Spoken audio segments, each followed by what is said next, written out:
shows everything that's on this first floor. Let's take a look.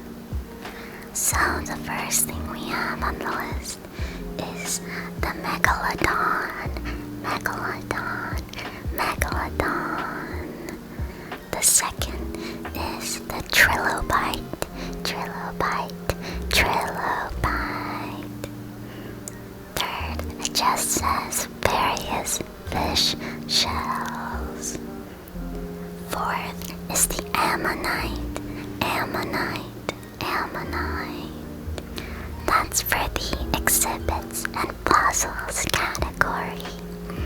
Next, we have freshwater fish. Number 5 is electric fish. Number 6 is archer fish. 7th is the discus. 8th is the long-ear sunfish. 9 is the Oreocomus. I've actually never heard of that fish before. For saltwater, looks like for 10 we have the clownfish. 11 the tangs. 12 the siganus. 13 is the triggerfish. Ooh.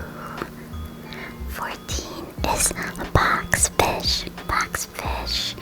Then for jellyfish, I love jellyfish. They're my favorite. Jellyfish are my absolute favorite. Also, sorry for the static. We have number 15, spotted jellyfish. Number 16, liriope jellyfish. Number 17, moon jelly. 18, crown jellyfish. 19, crystal jellyfish. For river, number 20, we have piranha. And for 21, for touch tank, we have the lionfish. Oh, that's kind of cool. I don't think you can touch those in real life. I'm not too sure. I think those are the spiky boys. But I guess you can. So let's go check it out. Okay. So it looks like we're here. There's a lot of fossils in this room. A lot of different fossils. We'll just try and take a look at as many as possible. So behind me, or actually in front of me, there's this really cool anatomy of a green sea turtle. So let's go check that out. Here's the big poster. I can't even get it all on screen, but I'm gonna try and read it to you guys, alright? We're gonna try and read this part about the difference between male and female green sea turtles. Key differences between male and female turtle. One big difference between male and female green sea turtles is the length of their tail. The tail of the male turtles will extend past their carapace, while the tail of the female turtles will not extend past their shell, assuming the turtles are sexually mature, 25 to 30 years old. That's pretty old. I know that turtles can live, I think it's upwards of 100 years past that. Correct me if I'm wrong. It's been a minute. I don't know many turtle facts, but I do know it's quite a long time, so I'm guessing that 25 to 30 is their very early young adult years. Now it says, a changing diet. Young green turtles eat crabs, snails, and other small animals. Most adult green turtles eat a strict diet of algae and sea grasses. Wow. That's pretty cool. Diet turns turtles green. This diet of marine plants turns the fat under the carapace green, which gives the sea turtle its name. Wow. So it looks like on the wall there are different kinds of, corals of reef. Really cool. I like them. All the white pieces. That's pretty sick. Behind me, we have all these really cool fossils. Fossils. Fossils. Behind me is this cool big sign with a whale, and it says, "You are what you eat." Let's take a look.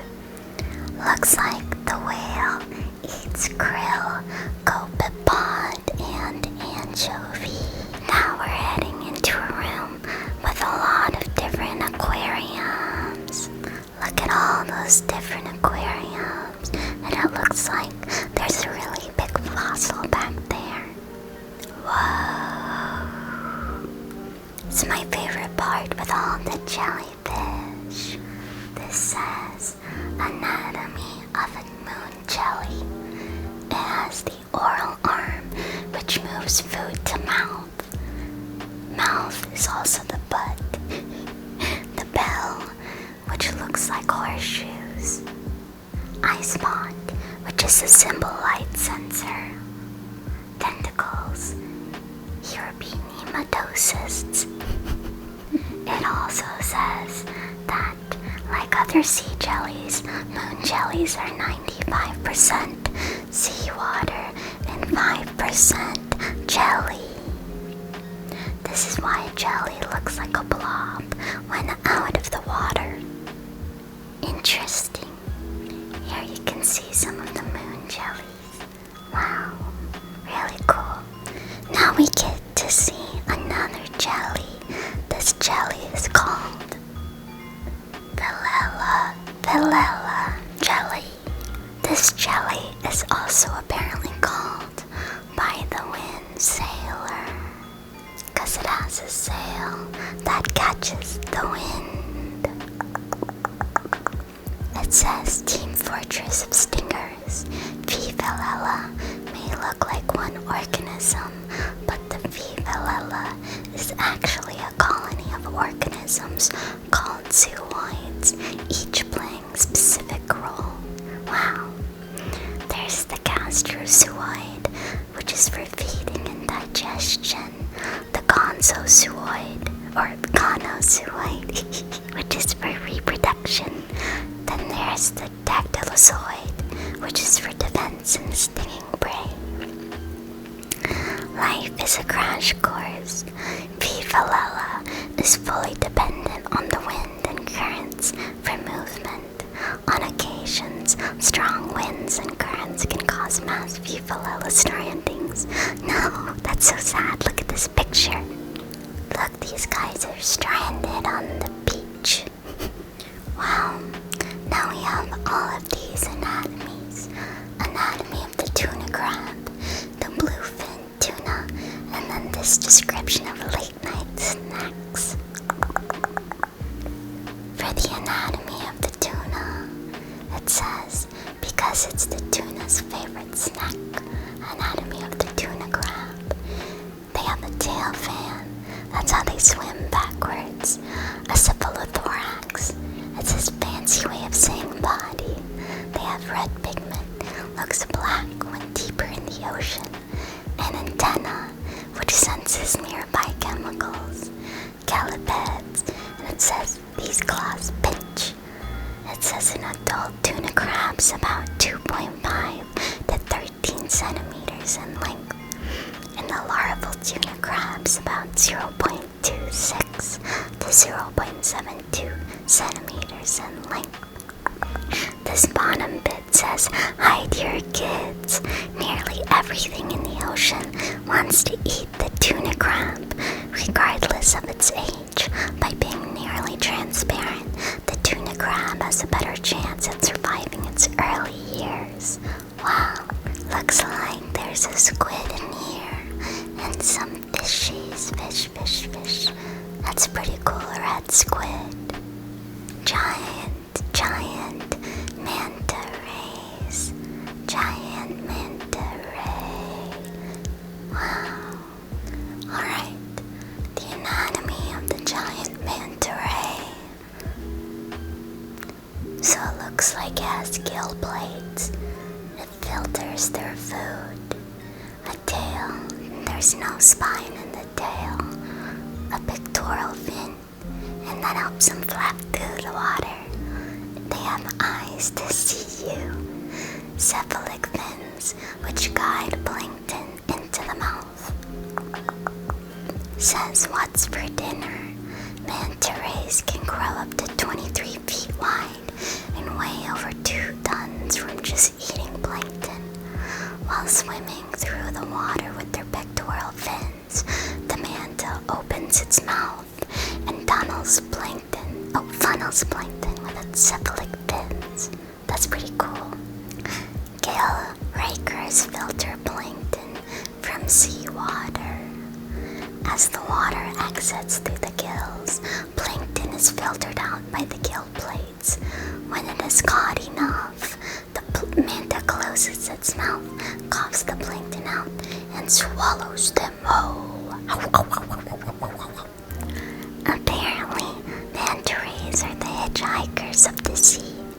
The manta's large size attracts attention from other animals. Remoras latch onto the manta ray with their modified dorsal fin, the sucking disc, to get a free lift as well as free food. So they're like a bus. I think they had something like that in Nemo. While they might get in the way, the remoras don't cause the manta ray any harm. The relationship between the two is considered commensalism, where one animal benefits and the other neither benefits nor is harmed. Looks like next up we have penguins. Penguins. Let's go. First up, we're talking about the Gento penguin. I think that's how you say it. Gento penguins are recognizable by their neon orange bill and white stripes that run from the corner of their eyes to the back of their head. Their nest is made of jealously guarded pebbles where they lay two eggs. Science. Despite being black and white, the color on their beaks and feet is very important. Its brightness comes from their food and is used to advertise their quality. The brighter the color, the better they are at finding food, and so the more attractive they become to a mate. Fun fact, kentus are the fastest penguins underwater. While most species swim at 4 to 7 miles per hour, kentus, like the penguin torpedoes, can reach a top speed of 22 miles per hour. Wow. Count how many times I've said wow on this. Alright friends, that